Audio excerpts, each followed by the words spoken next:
right. Hello, everybody, and welcome to episode 180 of Motor City Uncut, presented by the EmpireMedia.com, or the Major Sports Network. One and the same. Hey, I do more podcasts for the Empire Media now than I do here at the Majors. That's a big inversion from what it used to be. But anyway, long story short, we're back. Got a special guest here tonight, Greg Eno, blogger in the Detroit blogosphere here, will be joining us in approximately 5 minutes to discuss some Detroit Tigers stuff. But until then, let's just get right into it. So part of the reason that we wanted to, the Tigers are dreadfully awful, and everybody knows that, and yada, yada, whatever. Part of the reason we want to get this topic going here tonight is I think it's kind of partly spurred on by the 97.1 had Brandon and John for an interview. He said, in his personal opinion, he doesn't think the Tigers will spend again until the Miguel Cabrera contract is off the books. Annoying as that may be, I don't necessarily think that's a terrible take or too far out of bounds, and I wouldn't be surprised if it ends up being reality in the end. This is a couple weeks old at this point, Adam, but you haven't been on the air for this podcast since then. So what are your kind of thoughts on that take there by Brandon Inge?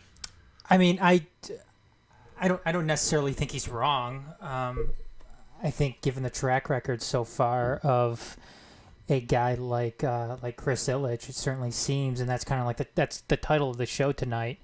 Is Chris Ilitch turning this team into a small market club? And those years that we've seen Mike Ilitch run the show, Mike Ilitch ran the club like a big market team, like you would suspect it is. The Tigers are arguably a top 10 market within Major League Baseball. As we know, market, TV market, television market, media market is a big 12th. It's 12th in media markets this year. Again, this year, yes. So it's top 15, just outside the top 10. That's still big. It's still a big media market, and usually that's the driving force, especially in a league like Major League Baseball where there is no salary cap. You have a luxury tax, but there is no hard cap. There is no soft cap. There's no cap at all. You could spend all you want. Well, there's a luxury tax threshold, but that's the Tigers what I said. Haven't been yeah, the Tigers haven't threatened that in a while. No, and I don't know. I think people need to come to reality with this and just realize that Tigers aren't a big market club anymore. They are a medium-sized market club who has an owner that just isn't interested in winning. And I know that may be a hard pill to swallow for a lot of people, but I think that's true. He's just not interested in winning right now. He's not interested in winning at all, I don't think. If he was, I think you would see a different direction with his team as far as the general manager goes. I think you'd see a different direction with his team as far as the manager goes, and basically how they spend outside of things when it comes to the roster and everything. So yeah, I mean, I know we're gonna be talking more about this with Greg. He did write an article as well about Ron Gardenhire and whether or not Ron Gardenhire should be included in this rebuild going forward beyond this season. But we'll certainly get his thoughts. I know Greg is really tuned into the Tigers and really knows his shit too. So I don't know. That's kind of offhand surface what I think, Dorf. I mean, it comes down to a fundamental difference in ownership philosophy, I believe. Mike Ilitch didn't even treat his team like a big market club. He treated it like his play toy. Yeah. It was profitability, be damned. I want to win before I die, because you know what? They ain't going to be, I am anything but a hip hop guy, but he is not going to take after Drake and be buried, put his money with him in the grave. God, I sound like the whitest guy ever. Yeah, well, you are. Yep. So, with that in mind, the fortune that Mike Ilitch amassed over his career in business, and owning the Tigers, the Wings, Little Caesars, and all the other different business ventures, he wasn't he didn't want to be buried with any money left over. So he, for the last arguably decade of his life, said, fuck profits. I want to put a winner on I want to try and put a winner on this team or on this field. And I don't think Chris, whether it's just a difference in, his passion isn't sports, or whether he's worried that he's going to live a little while, or, he's a little bit, he's in his 60s, isn't he? Chris Ilitch? Yeah. No, I think he's younger than that. Okay. Well, I don't know. he's probably should have looked that up beforehand, but whatever. Dude's got some years left to live. And this is, the Ilitch Family Trust is of course what Mike lives on, or Chris lives on. It looks like we have Greg calling in right now, so let's go ahead and jump to him. Sorry, Dorf. No, it's all good. Is this Greg? Greg Eno here. Greg, how you doing, buddy? You're on with Good, Dorf and Adam on Motor City Uncut. How are things going tonight, man? Dorf, how's it going, guys? Not too bad. Yeah, we're doing good. Good. Anxious to talk a little Tigers with you, but I guess first off, go ahead and kind of introduce yourself and tell us what you do. You've been in the you've been in the blogosphere for a while now, the Detroit blogosphere. So tell us. Tell us what you do. Maybe not your day job, but what do you do, Greg? Come on, let us know. Fill us in. Well, I've been blogging since 2005, if you can believe that. It's over 14 years, literally every week for 14 years. That's a lot of typing on the keyboard. But I've been a freelance journalist. I've been in locker rooms. I've been working for magazines. I've been pontificating about sports since about 2005, like I said, and it's just a passion. I've been following Detroit sports since 1970, so it's coming up on 50 years that I've been a fan, and it's something that there's always. I think it was George Puskis, who was the old Free Press sports columnist, who said, he said, I don't know why anyone would want to write about anything else in the world other than sports, and I agree. There's so much human drama. There's it's a microcosm of life. You've heard all the cliches, but there really is. There's so much human element, so many good stories. Beyond the scores, there's just so many good stories in sports, and that's what I enjoy. I couldn't agree with you more. And I think people, I know one of our past episodes, and I know Dorf can attest to this. I'm not quite sure if he remembers or not, but I'm sure he does. People, it seems like, don't have enough fun with sports sometimes. And what I mean by this is, we were talking about LeVar Ball at one point, and I said that in some sense I loved LeVar Ball because he was a great villain for basketball. I know I know everybody hates him, and I don't like him in any sense either, other than the fact that I thought he was a great villain for the NBA. He was somebody that everybody could kind of get behind and just like generally dislike.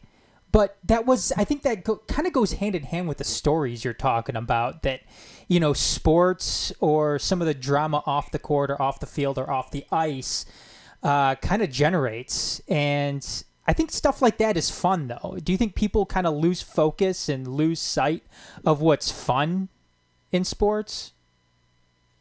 Well, I think what happens, Adam, is that people can take sports a little bit too seriously, and that's the problem.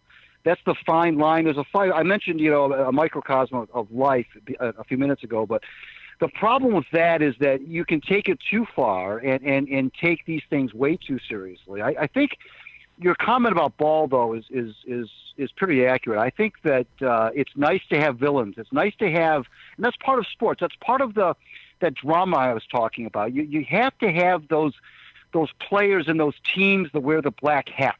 Sure. It's good for baseball when the Yankees are good. It's good for the NBA when the Lakers are good. Mm-hmm. It's good for the NHL when the Canadians are good. There are certain teams and organizations that is not as much fun. It was no fun in college football when Notre Dame wasn't very good. Mm-hmm. You have to have these. There's certain organizations, certain schools, certain teams that I think when they're good, that's when they wear the black hat. It was no fun making, when the Yankees were awful in the mid to late 60s, there was no drama of the Yankees coming to town. They were awful. Yeah. I mean, there's an aura. Yeah, there's an aura about the Raiders and certain organizations, but some of that rubs off after a while if you've had years and years and years of lack of success. So I think whether you're talking about individuals like LeVar Ball or any number of them, or if you're talking about entire teams, that's part of it. It's that black hat thing. It's the villain thing, and that's what I think that's part of the fun. Well, I'll tell you what's definitely not fun, and that's the Detroit Tigers right now. The Detroit Tigers are probably. What do you mean? You don't like watching a nightly dumpster fire? No, I can't say that I do. And Greg, this is what we brought you on for tonight, was to talk Tigers. So I apologize for that, but there's a few things that we want to kind of just pick your mind about, because you're, like you said, you've paid attention to this team for a while now. You've seen the good days and the bad, and we're certainly back in the bad days here. But Dorf, do you want to take it away with the first? Yeah, sure. I know. We started previewing this topic before Greg called in here. I don't know that, it may be us just as fans here struggling to adapt that, yes, there's been a change in ownership. Yes, it's the same family. However, the strategy of how they develop the product that goes on the field is very obviously changed, even though it's essentially, minus Mike Ilitch, the same crew. I mean, Dave Dombrowski stepped out, but the key figureheads in the front office are all the same people. I mean, Avila was around beforehand. David Chad, who's I believe the farm director, he's a holdover from the previous regime. Despite that being the case, in the organizational philosophy in how we're going to organize our roster in any given year has very obviously changed, and that it's hard to deny, and it's impossible to deny that it has to do with money. I understand that Mike Ilitch didn't want to have any money left in his bank account, and he wanted to put a winner on the field. He didn't feel like dying with any a balance left at the expense of winning, and you're not going to see that with Chris, and that's obvious, and that's is what it is. It's his business. He can do that, but at the same time, to expect to still be able to draw 3 million people and be a good partner to your regional sports network and be able to put up good ratings for them, you're not going to be able to keep throwing this trash on the field in every given night. I mean, last night was a microcosm of the game. You had a first baseman playing left, a utility middle infielder playing center, and all of a sudden they run into each other. A ball hits off one of them and goes over the fence for a home run. Yeah, that is exactly what's going on. The microcosm of the season. Is this, Chris? Is this sort of attitude and change just our new reality? Is this, or is this just a sign of a guy who doesn't want to own a baseball team? Well, I think what you're seeing is a case of timing. I mean, so much of ownership is timing. It's when you take over. It's as you know, sports is cyclical. I mean, you just can't stay on top forever. There's going to be down times. There's going to be rebuilds. There's going to be reloads. There's going to be, that's just that's just the nature of the beast. And Chris Ilitch, unfortunately, took over the team right around the time that all of this started to happen. The chickens came home to roost, i.e., the big contracts that were designed to put the Tigers over the top and didn't. And you had to pay the piper, and that's what's happening right now. You mentioned 3 million fans, and that's if the Tigers fans that are frustrated right now, and I know there are a lot of them, if there's going to take solace in anything, it's that if there's anything that's going to accelerate Chris Ilitch's spending of money again, it's going to be the attendance figures that he sees on the bottom line. If fans continue to stay away, and they will. And you can see the sparseness of the crowds when they take the wide shots on Fox Sports Detroit. You can see all the empty seats. Losing doesn't do anybody any good. It doesn't sell gear. It doesn't sell the swag. It doesn't do anything for ratings. It doesn't do anything of the turnstiles. It doesn't do anything in terms of marketing. There's no incentive to lose. So I want to make that perfectly clear. So folks that are, accusing Chris Ilitch of he doesn't want to win and he's doing this on purpose, he doesn't care, is a bunch of baloney. There's no I know baseball is a strange business, but one thing that is not strange is that losing does not do anything for the bottom line. There's not going to be anything that comes from losing good when it comes to the bottom line. You're going to sell more tickets, you're going to sell more swag, you're going to get higher ratings, and you're going to get more concession sales when you win. That's just the way it is. So if there's anything that Tigers fans can hold on to, it's that fact.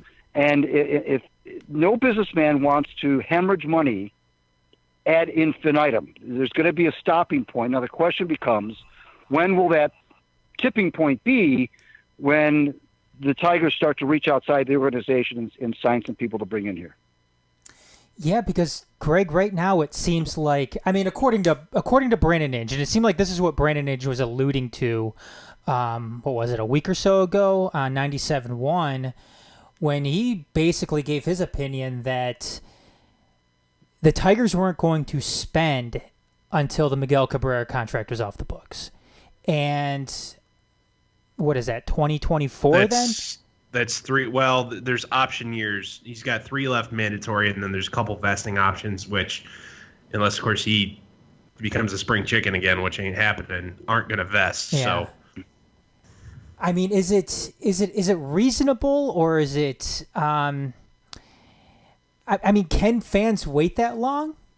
Can fans wait until 2024 in order for, a competitive baseball team to be put on the field by the Detroit Tigers, headed by Chris Ilitch? Well, I don't know where Brandon is getting that information. If that's just his hunch. Well, he did just say that was his personal opinion. Yeah, he didn't claim to have any inside info. He just thought that was just his personal opinion. Okay. Well, I don't share that opinion. I think that's a little bit too far off. And frankly, guys, and I said this on the Knee Jerks podcast, which I didn't promote when you brought me on. I should promote, but we'll do that later. Go ahead. Absolutely. Go ahead. The Knee Jerks, which is a podcast I do with Big Al Beaton. We've been doing it since May of 2009, so we're past 10 years now. Nice. Just go to Twitter at the Knee Jerks. Go to Stitcher, go to YouTube, go to wherever podcasts are sold.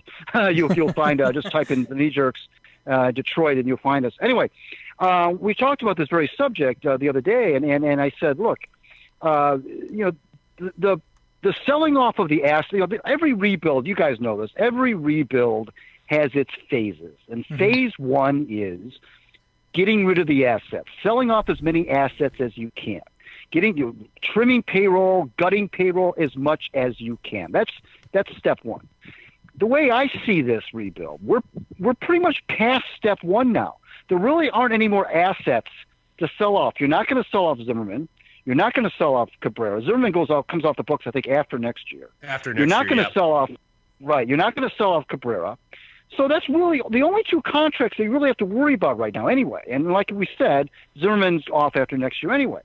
So now I think phase 2 now should be in collaboration with developing and bringing up the kids that the Tigers have acquired via trade and the draft since 2017.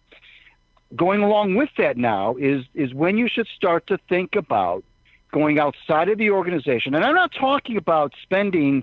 I think we're past the days in Major League Baseball of the 10-year, $300 million contract. I know that the Bryce Harpers of the world and the Machados of the world might get that, and they took them a long time, by the way, to get that this year. They almost halfway through spring training practically before they got signed.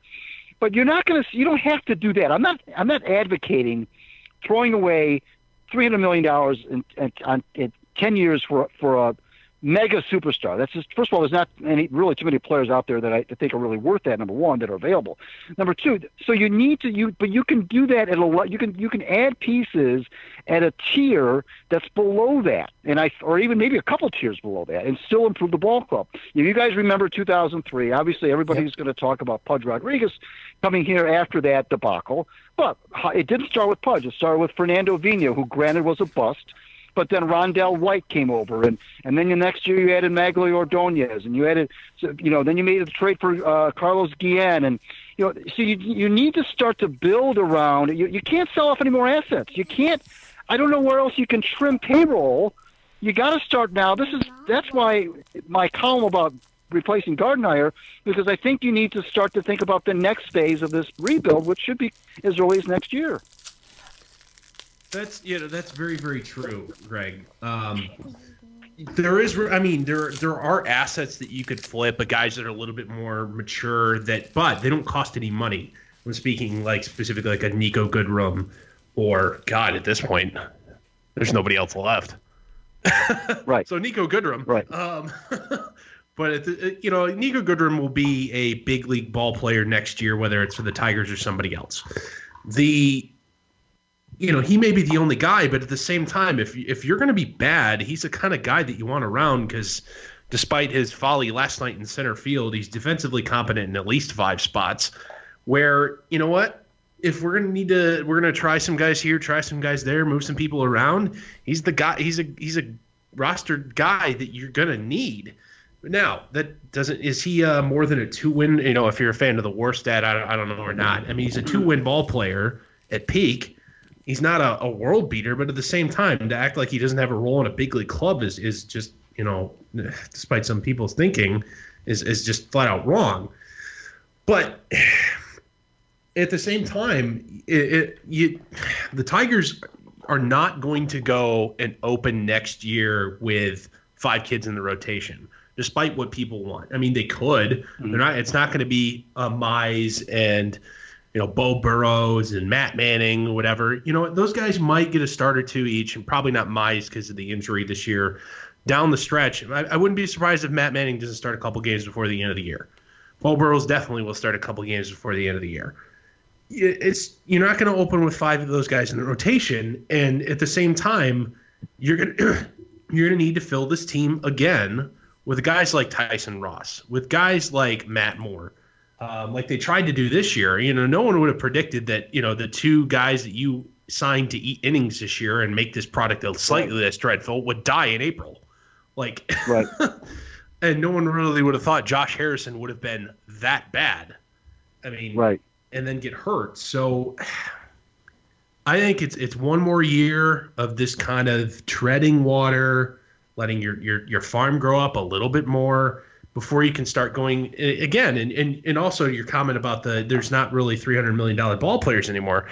There are. It's just you have to develop your own and pay to keep it, because if you're paying $300 million for somebody on the free agent market, there's a reason they made it to free agency.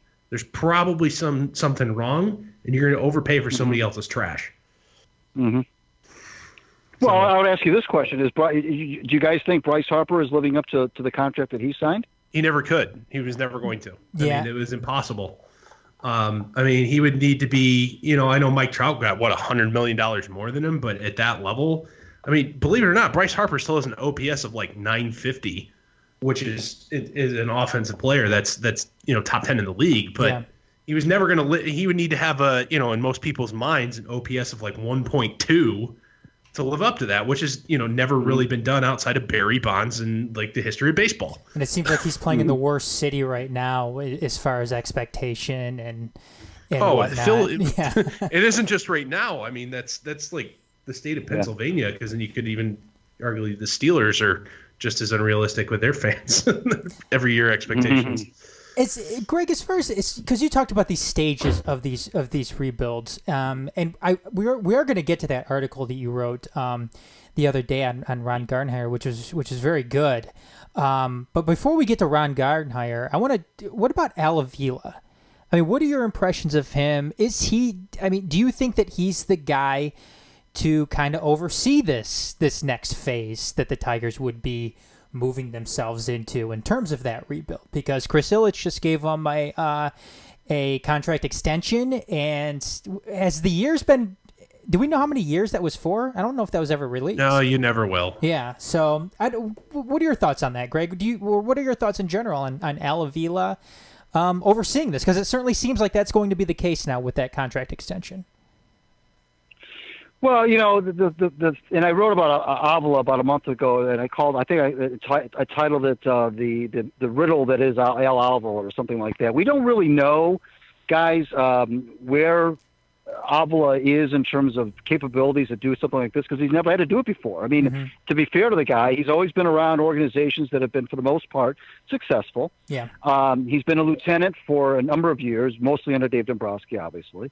The knock on Al is that he's never been a general manager, and the folks look at him sideways when they say he's been an assistant for so long. Sometimes when you become an assistant for that many years, like Al was, it becomes no longer a positive, but sometimes people look at that as a negative. It's like, well, why is he still an assistant? Why is another team, snatched him up, like the Red Wings lost Jimmy Nill and so forth, the better to organizations as in a promotion standpoint. So we just don't know. I mean, I would love to sit here and give you a definitive answer and say, yeah, Al Avila is the guy.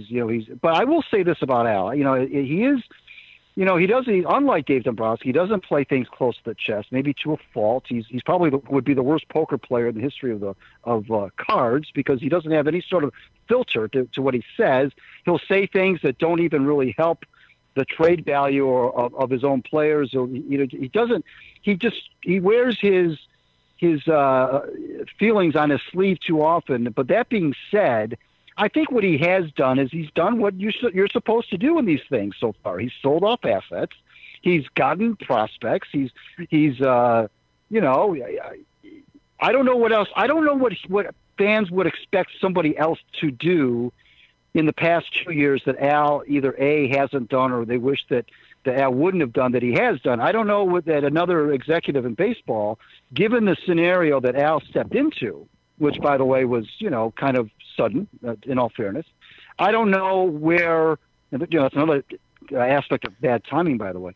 I don't know what you would have him do or not do that he's already done. I don't know that we can really look at him and say that he's done that wrong, he's done that wrong. We don't know yet. I mean, you can't, it's disingenuous to say he could have gotten more for so-and-so and he didn't get enough for so-and-so. We don't know that. We don't know about any of these prospects. We don't know where they're going to be at in 3 to 5 years. That's when the true legacy of his tenure will be metered out, is when those years go by. Right now, I think he's doing what he's supposed to do. What I would like to see him do, though, is to start next year to add some think about, maybe not this offseason, but in the next offseason, I'd like to see some help from outside the organization that are not stopgaps. I'm not talking about Gordon Beckham. I'm not talking about the Matt Moores of the world. I'm talking about real pieces that you can plug in to augment what the Tigers are doing in their farm system. That's what I'd like to see him do next. But for right now, I can't kill the guy because I don't know enough about what he's done or hasn't done to render a judgment. At the same time, Greg, here's a good point. The last thing here before we get into your Gardenhire article, I believe that's your most recent piece on your out of bounds blog there. That may mean, because the guys that you've described there, the guys you'd like to see him add, won't be available as free agents. It just doesn't happen. That may mean making a trade, and some of these guys that you've been waiting for may have to be dealt to acquire those assets. I'm not necessarily saying they're going to go out and trade Casey Mize, or Matt Manning, but just think of some of the other guys that are in the mid to upper minors, like Isaac Paredes or something like that. That may be a guy you have to part with to go get that 24, 25-year-old guy who's had a couple of decent years in the big leagues that just is going to be too expensive for somebody else. I don't know. I haven't looked at the Marlins roster. Who do they want to sell off before they have to meet him in arbitration? But that's the kind of situation, the kind of thing you're going to have to hunt for, or you're going to have to take somebody else's bad contract and take a gamble. And that's risky in itself, or you're going to have to, in order to acquire those players you described, you're going to have to give up something you don't want to give up. Yeah. No, that's a great point. I'm glad you brought that up, because when I was talking about seeking help from outside the organization, yeah, you're right. I think something bold, you may have to do exactly what you just said. I think that if there's one thing that we haven't seen from Al Avila yet, we haven't seen him fleece anybody. There hasn't been any sort of a fleecing or a crazy like a fox move. There hasn't been anything that you point to and say, "Boy, this he really pulled the wool over that other team's eyes." By we haven't seen that yet. We used to see that. We've been used to seeing that from other executives in this town and other sports. The good old fashioned fleecing. We haven't seen anything that makes you think like he's the smartest guy in the room. It's been kind of sterile. It's been kind of pasteurized. It hasn't been anything, like you said, bold, trading something that you might not want to give up, which I completely concur with. I think we haven't seen anything like that yet. But in all fairness, again, maybe it hasn't been time yet. But I think you're right. I think that it doesn't have to be a free agency. I think trading a guy that maybe, like you said, was counted on to become one of those pieces of the next Tigers playoff team might be something you need to do. And that's the question. When do you do that? When do you decide to pull the trigger on something like that? It's all about, having a feel for where you're at as an organization and whether or not you feel like it's the right time to do that.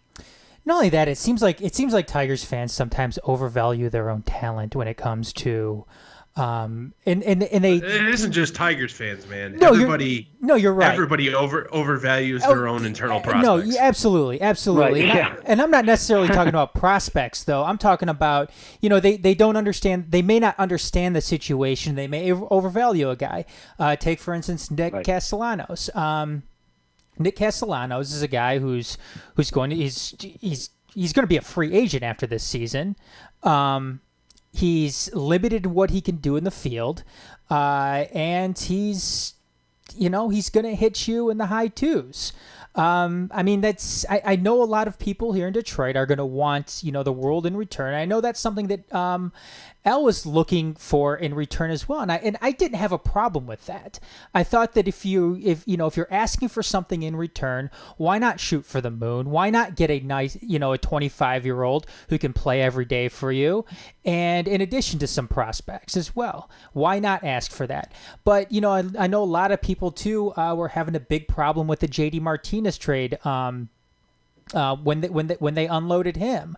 Again, I don't think people quite understood that a lot of teams at the trade deadline aren't going to give up a ton of talent, a ton of prospects for a guy that could very well walk in the offseason, which he did with the Diamondbacks.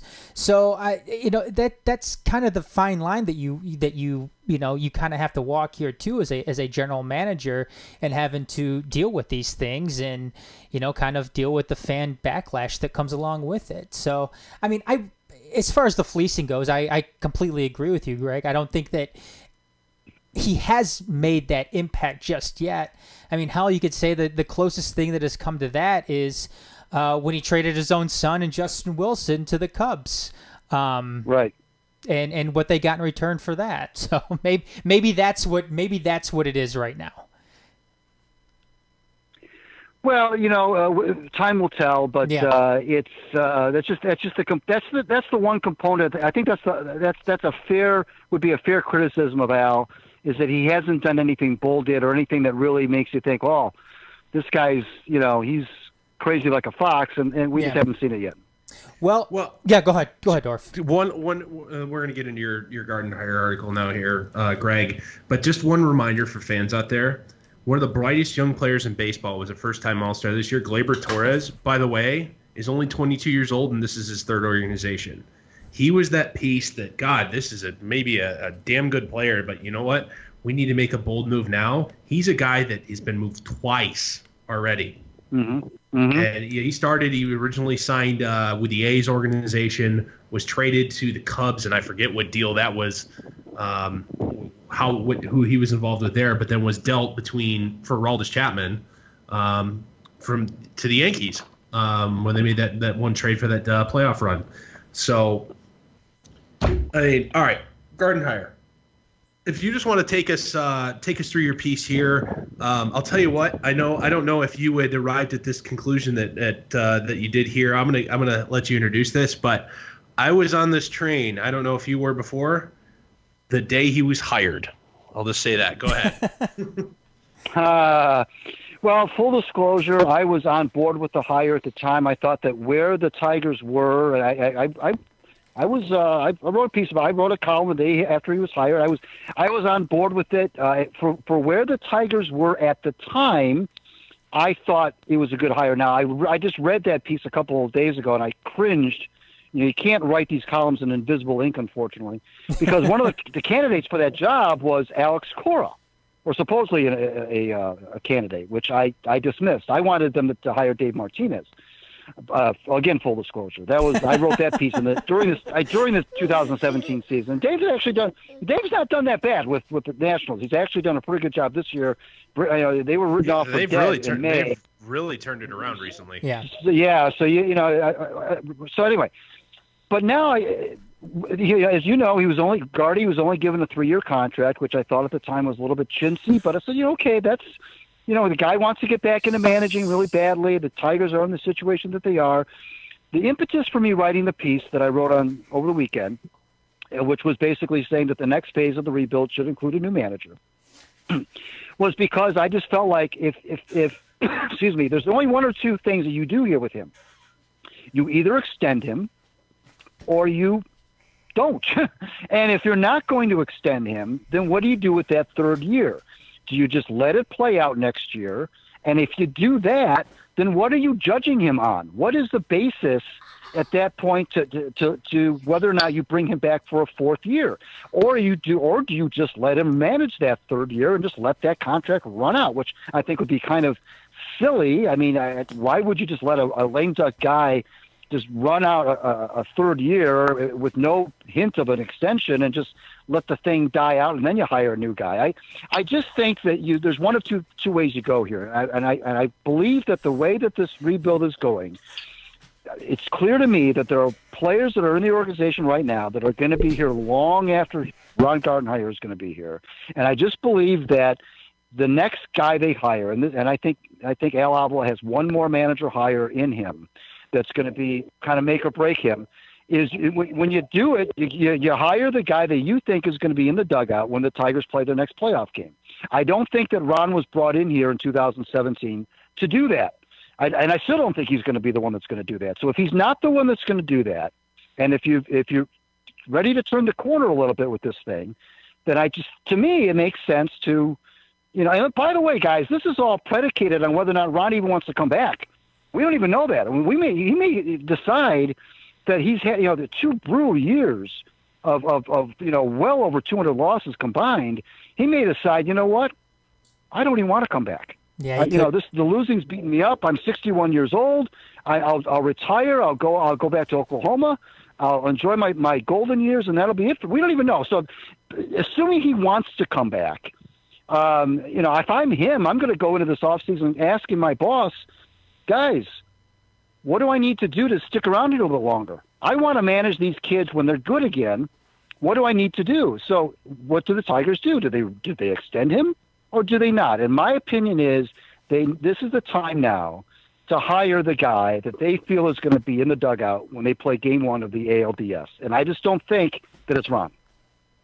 And I couldn't tell you the podcast episode, but on an episode at right around his hire date, what was that, 2.5, 3 years ago here, I am on record saying that it doesn't matter. The Ron Gardenhire hire doesn't matter because he's not going to be the next manager when it's time to win again.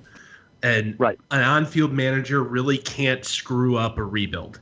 It's not right. It's not somebody who can, tank a rebuild, cause it to take longer, or really, really hinder player development.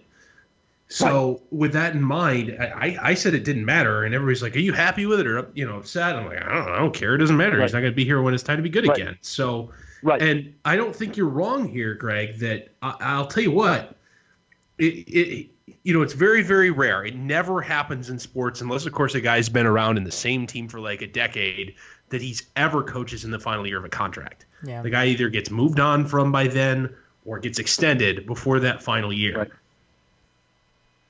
I mean, didn't wait. I mean, this happened with the guy. The Tigers actually did that to the guy who last held this job. Brad Ausmus coached in the final year of the contract.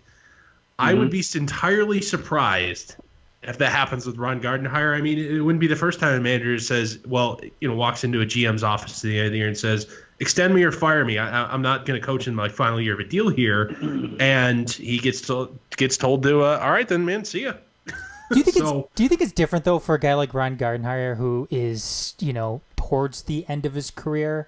And he is an older guy, and I mean, because we saw this with Jim Leland. I mean, Jim Leland was working on one-year deals, and I know but he had been around for a while. I know it's not necessarily the same situation, but I'm just talking in terms of, where Ron Gardenhire is at his career. I mean, he could, this could be it for him this season. Next year could be it for him. Who knows? I'm just looking at it from that standpoint that he's an older guy. He's in his 60s. He's towards the end of his career anyway.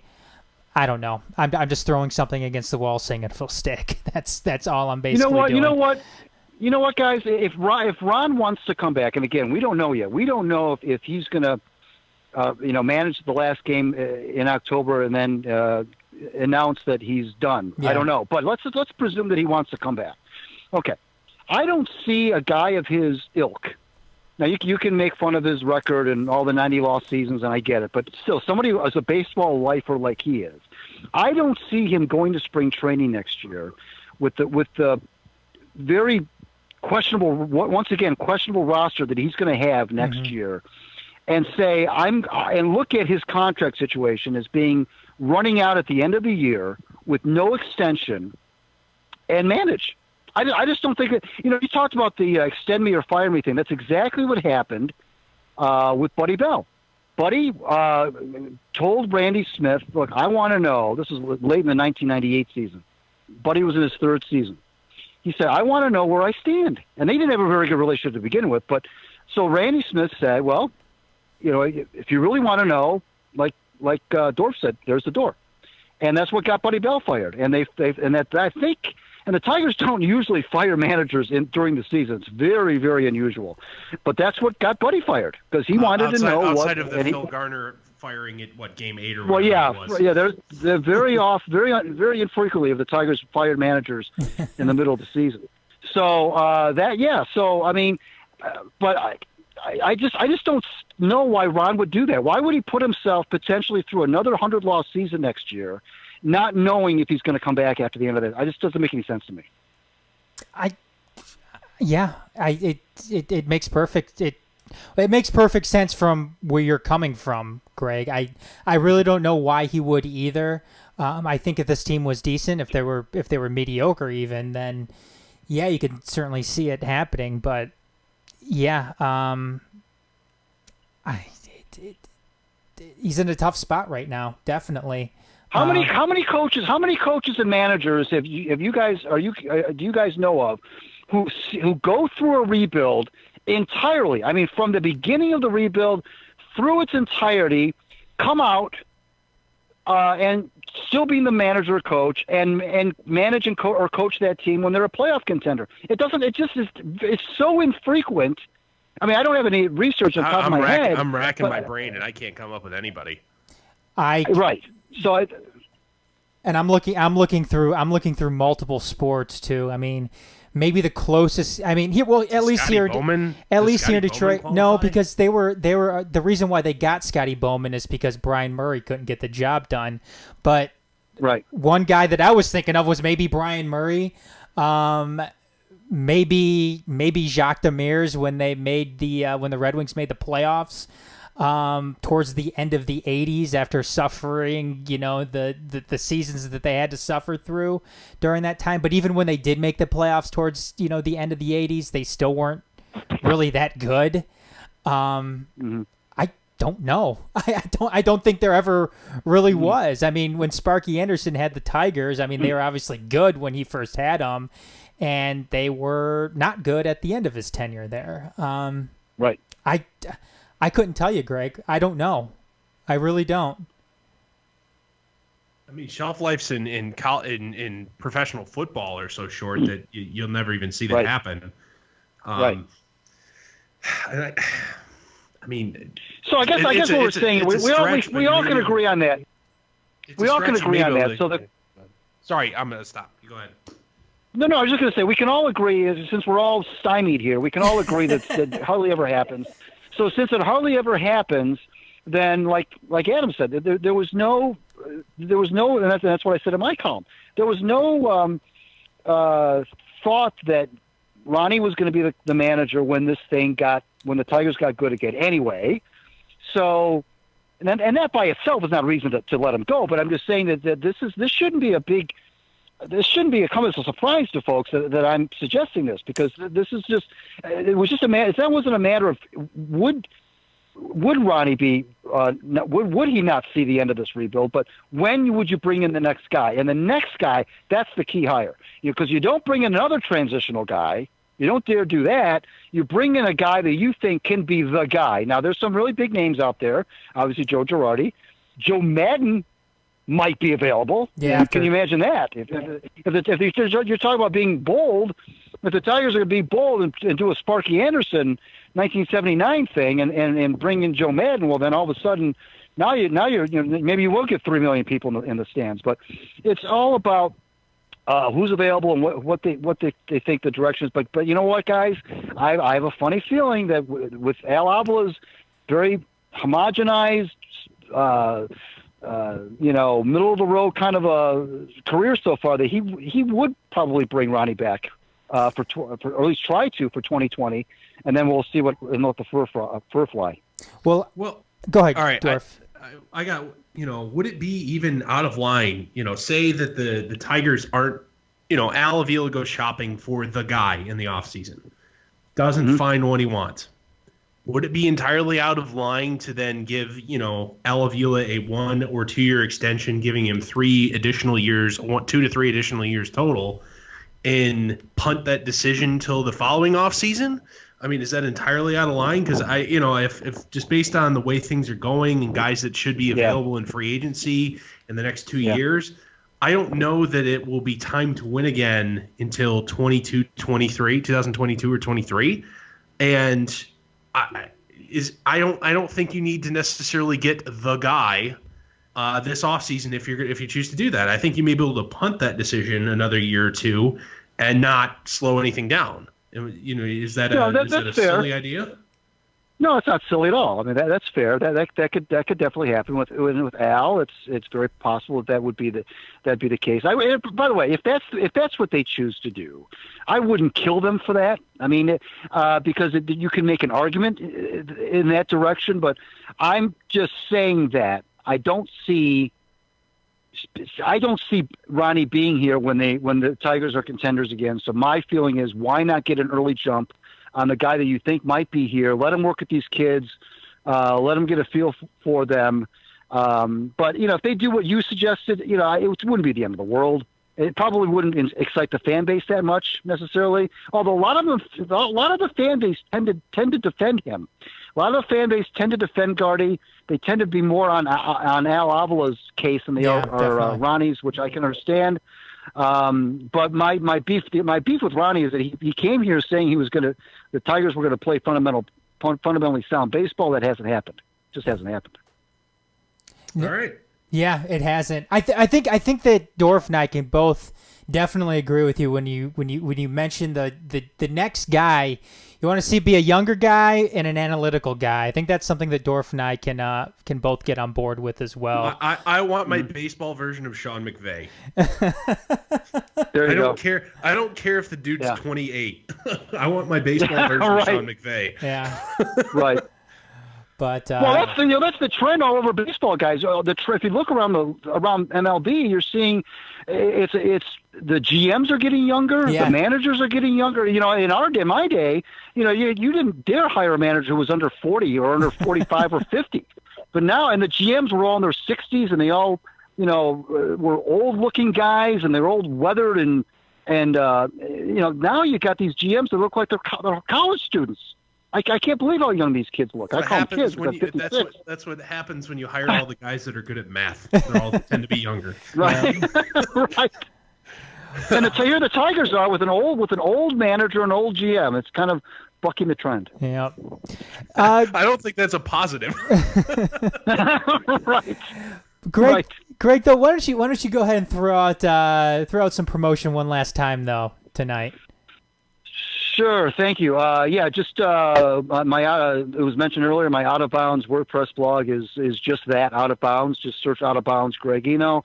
Follow me on Twitter at Greg Eno. You can also follow my or read my hockey blog, which is called The Winged Wheeler, which is also hosted by WordPress, and of course the Knee Jerks podcast at the Knee Jerks, and just search Stitcher, YouTube, all the usual suspects that host podcasts. Just search the Knee Jerks Detroit, and we're on every other week. We've been doing it for the last 10 years. Greg, you've said it all, man. Thank you so much for coming on tonight. Had a blast. Hopefully we can do this again sometime soon. I really enjoyed it, guys. Thanks for having me on. I really appreciate it. Awesome. Thank you very much, Greg. Thank you, Greg. Take care. Sure. You too. Bye-bye. Oh, there you go. Greg Eno. I've known of Greg Eno for a while now. I've always wanted to have him on and talk to him because he certainly seems like a cool guy to talk to. Especially, I mean, I wish it was about happier things than than how.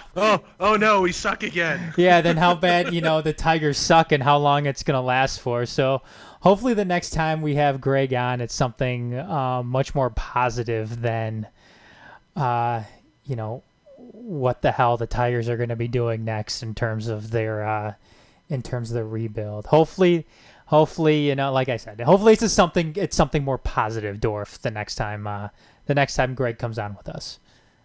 Yeah. All right. I think that's going to wrap up our Tigers talk here tonight.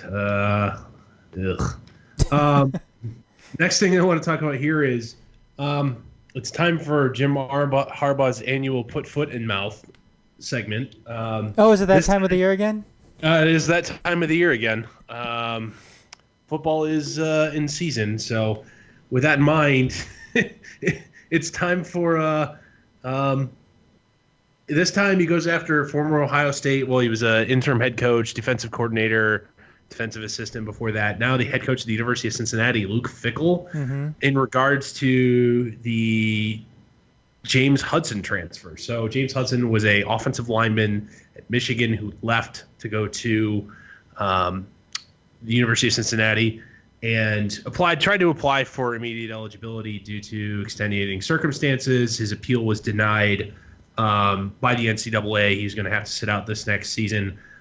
He still, I forget how many years eligibility he's got left, but it's at least one, obviously. James Hudson has claimed publicly that his transfer had to do everything with mental health, that he was not right mentally, and the Michigan football coaching staff either was combative about that or wasn't supportive, didn't take him for real, and therefore didn't document anything. So when it came time to have Hudson transfer, and they requested these records from Michigan about his mental state and to validate his appeal, they didn't have them. So, and at the same time, Luke Fickell came out and had it known that, he was kind of disappointed that Hudson's appeal wasn't granted, but you know what? And so Harbaugh, being Harbaugh, can't leave good enough alone and be like, you know what? The dude wasn't going to play for me anyway. I'm glad he's going to get an opportunity to play elsewhere. No, he's got to snipe at Luke Fickell. Is this just his annual spout off, or is this something different because of the whole mental health angle? You know what? This sort of thing. I mean, come on, Harbaugh. You gotta direct this type of shit up, not down. University in Cincinnati, Luke Fickell. They're not at this. I don't want to sound like snooty. They're not on your level. Yeah, I don't want to sound like a snooty, pretentious Michigan fan here, but it's true. I mean, do you still have the soundboard up? You got to do the "This is Michigan" for God's sakes. I don't have it up. I think I got to make a new one actually. It's a little dated. Yeah. But yeah, I mean, come on. You direct this stuff horizontally. You direct it up. You don't sit here and talk shit about Luke Fickell and the Cincinnati Bearcats. It's just it's not something you should do. It's lame. It's beneath you, and yeah, at this point you need to just keep your mouth shut about it. But this is something that Jim Harbaugh does, and something that I've always kind of had a problem with when it comes to Jim Harbaugh. Dorf is him kind of just making it all about me, and which is fine to some extent if you're winning. If you're not winning, though, which Michigan, for all intents and purposes, he has a positive win-loss record. He just doesn't win any games that anybody gives a shit about. Yes. Technically, they are winning in terms of win-loss record, but can anybody actually label Jim Harbaugh's tenure with the University of Michigan as a success?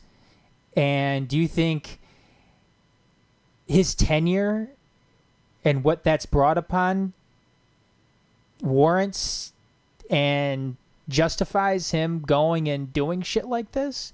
I don't think it does. I just think this makes him look, more clownish.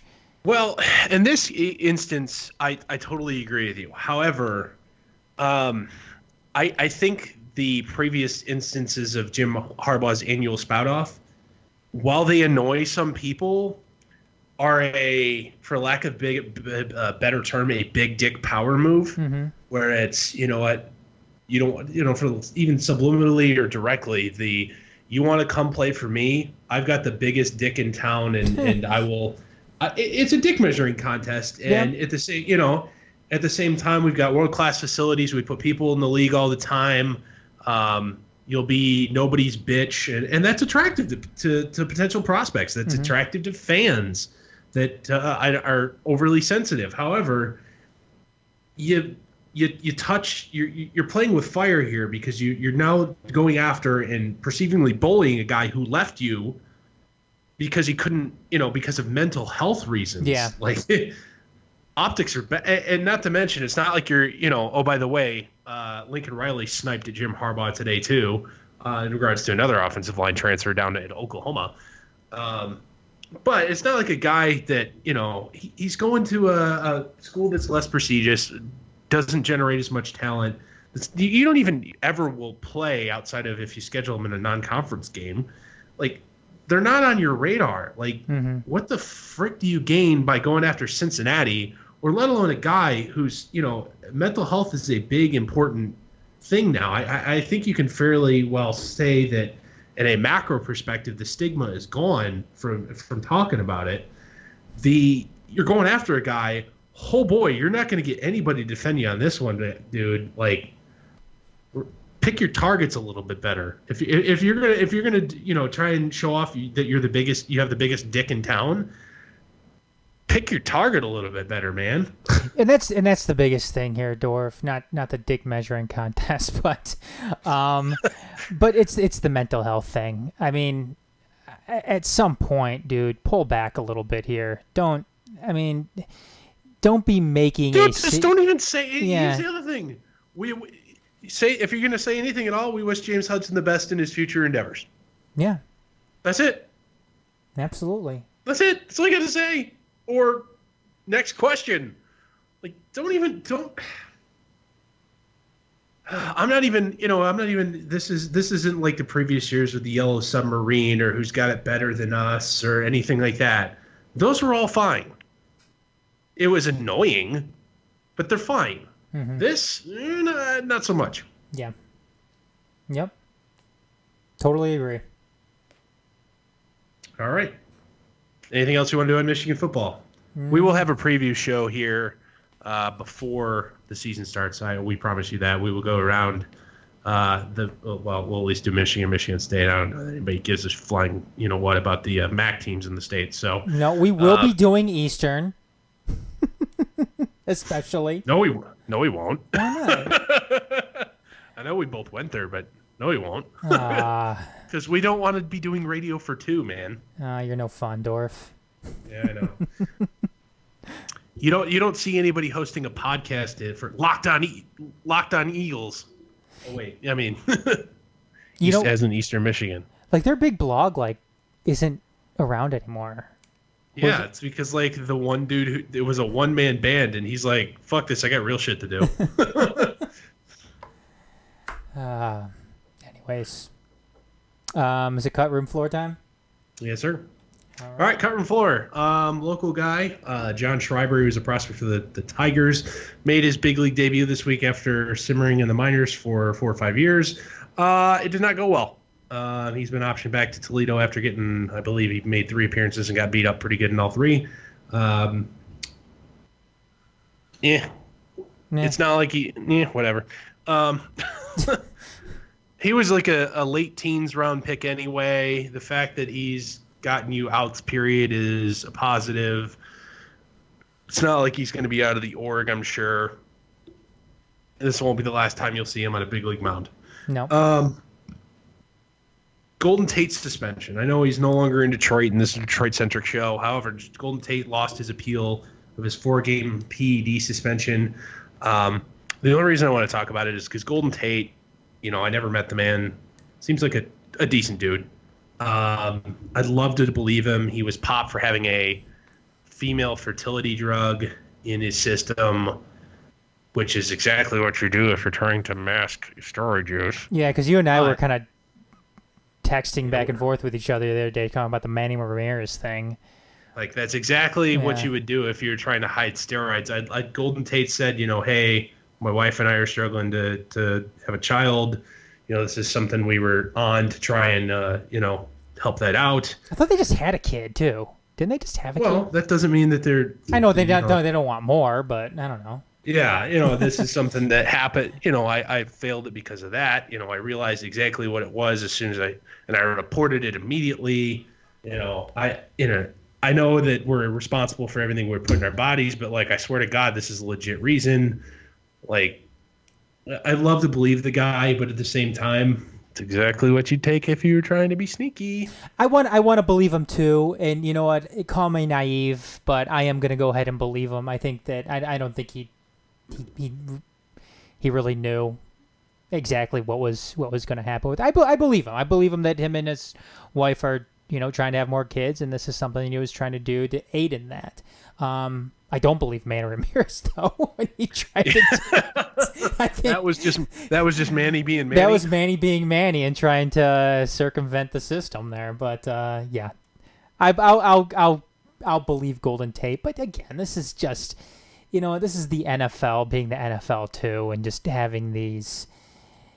At the same time, if you don't enforce the rules you have in the books, what good are rules? So. I understand that when it comes to the NFL, but also when it comes to the NFL, they're never consistent though. When it, in terms of punishment, investigation, and shit like that. I guess bottom line, Dorf, what I'm trying to say is the NFL doesn't have a whole lot of credibility when it comes to stuff like this, in general. Whether it's PEDs, whether it's I think they have decent credibility when it comes to the performance enhancing stuff. They've had a zero tolerance policy with all of that since they started taking it seriously.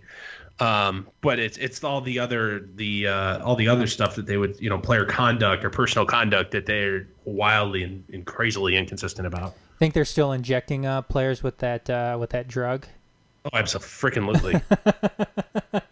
That shit's scary, man. That is scary shit. Injectable opioid-based anti-inflammatories, absolutely. Yeah. Those will be around until they're banned.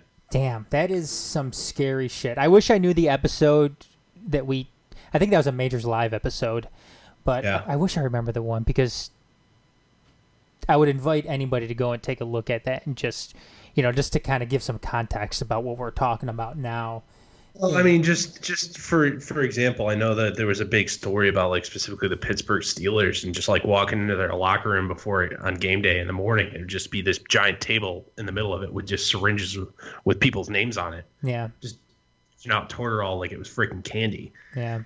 That stuff was originally designed to be a local injectable anti-inflammatory used around a incision site post-surgery. Yep. It was for post-surgery, that first 24 to 36 hours, getting over that, oh my God, please kill me pain. That's what it's for. And it's given. You're supposed to have 2 doses maybe in your life, these guys are getting it every week in multiple spots. Yep. Like, not only is that horrifically irresponsible as a medical practice, that is like committing absolute murder on somebody's kidneys. Yeah. Absolute murder. Yeah, and it not only that, I mean, it decreases the body's senses to, and that's to really identify injury for yourself. The reason people do it is because it works. Yeah. It makes you numb. You can maim yourself and not feel it. Yeah. And that's why it's used, is because you know what, these guys don't get paid to miss games hurt, and when you only play 16 games that count a year, it's I hate so it sounds so blasé, but it's an occupational hazard. It's just what you got to do, and especially with limited roster sizes, that you know what, guys are going to have to play hurt. Mm-hmm. And unless, of course, you're willing to fundamentally change, roster rules, it's going to keep happening. And that's why, more of a reason, you're seeing guys walk away younger and younger and younger, because they've seen what that does to people, and they're not willing to put up with it. Yeah, absolutely. Even for millions of dollars. Yeah. Yeah. I mean, and you can't blame them, too. You really can't. No, absolutely not. Anything else tonight, Dorf? Then the Pistons had a minor signing. They added forward Michael Beasley. So they now have the number 1 and number 2 overall picks from the 2008 draft have been signed this year. All right. Rose and Michael Beasley. All right. Only 11 years too late. Can't wait. Hey, whatever. I mean, all right. Whatever. I mean, they're not going to... Hey, I know this isn't the Majors Live. Can we name a quick badass, though, for this week? I don't have one prepped, but go ahead. Anthony Fenich. I think that was technically last week. Whatever. Yeah. I don't know what's gotten into him, but... I think is this like the Rod and Mario finally just fucking sick of each other's shit? He's finally sick of sharing a press box with Chris McCoskey, and he's just lashing out. I don't know. This is quite the heel turn, though. I know people on Twitter were making comparisons. This is like, I know you're not going to get this, Dorf, but this is like Hulk Hogan dropping the leg drop in Bash at the Beach in 1996. That's when the Jesus. That's when the NWO was born. I don't know if Anthony Fenn is gonna go quite that off the deep end, but man, it's good. It's great though. I mean, Detroit needs something like this. They need something from inner newspaper rivalry, because we don't have it. Not in this town. The mainstream. Do those two still run a Common Sunday edition? I think so. All right. I'm not sure. I don't know anybody who still gets... We're not boomers here, Dorf. Who still gets the Sunday paper? I don't know. I don't get a paper. I don't get a paper either. Have you ever gotten a paper? I have never gotten a paper. Yes, we've gotten a paper before. We get a paper dropped off at our door like almost every single morning now, but we don't pay for it. I think it's just, it is what it is. Yeah. Yeah. It's free to you. Yep. But anyways, is that going to be it, Dorf? I think that's it, man. All right. That is going to wrap up episode 180 here of Motor City Uncut, presented by the Major Sports Network and EmpireMedia.com production. I want to go ahead and give a big thanks to Greg Eno for coming on tonight, talking Tigers. Yes, you can find his blog. I believe it's at the Gregger GREGGER 63.wordpress.com. That's the actual link to get to his web. That would be the his sports website there. The Winged Wheeler, I believe, is wingedwheeler.wordpress.com as well. And he told you where to find his podcast. So yeah, and you know what, that was good to have him on, and I think we're going to start doing more interviews here going forward, because if we can keep getting them like that, that's in our last one on Majors Live, where we had the fellas from God damn it, the publication Unwrapped Sports out of California there. That was a good show here. That was a couple weeks ago on the Majors Live. I think we're going to keep doing that. So, all right. Anything else? Nope. We'll have all of Greg Eno's info though in the show notes when we post this episode. So you'll be able to get links and everything from there. All right. So for Adam, I'm Dorf, and part-timer Sean. We'll see y'all next time. See ya.